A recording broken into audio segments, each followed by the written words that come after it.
for that. Okay, help me then understand your opinion in the Cassell case.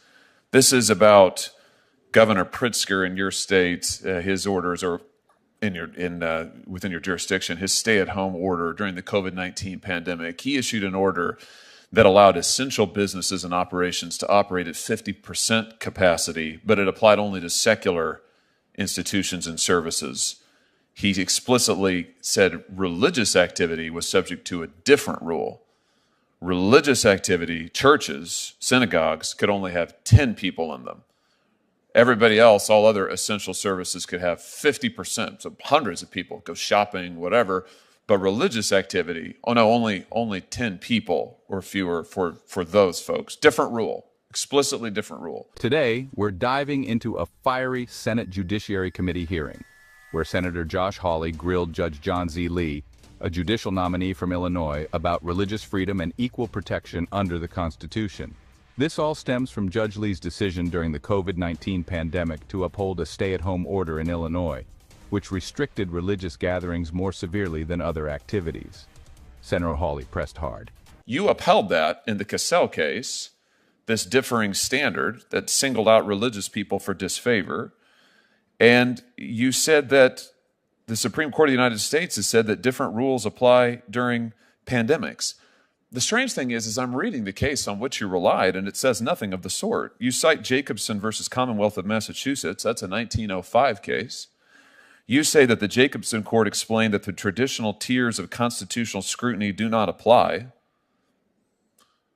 That phrase doesn't appear anywhere in that opinion. Tiers of scrutiny weren't invented by the Supreme Court for another 40 years. So help me understand where you're coming from in this case. Why did you conclude that religious people could be singled out for disfavor? Thank you, Senator Hawley, for that question.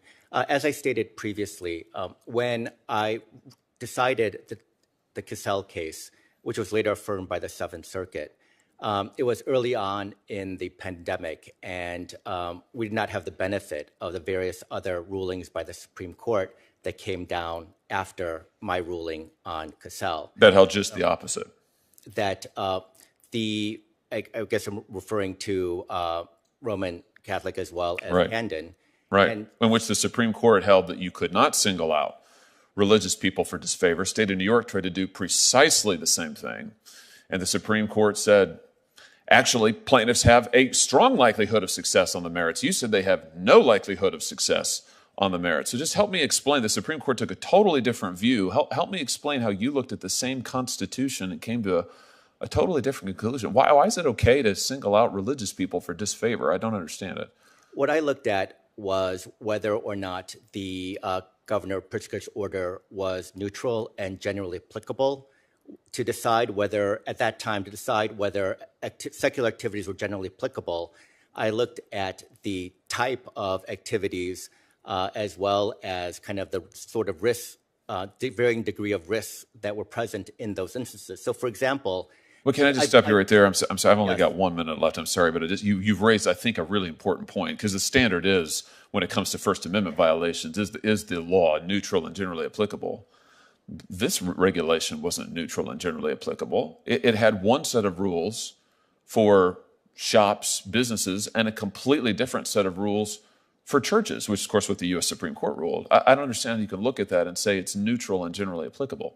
The order, as I recall, also closed, for example, movie houses and auditoriums, as well as schools. And so when I considered the activities at movie houses and schools compared to activities carried on at churches, I found those to be, at the time, using the time pre-Tandon test, to be generally comparable or comparable. I agree, and I found that But the order said that religious houses of worship were essential. So it said that essential businesses could be open, essential services, but at 50%.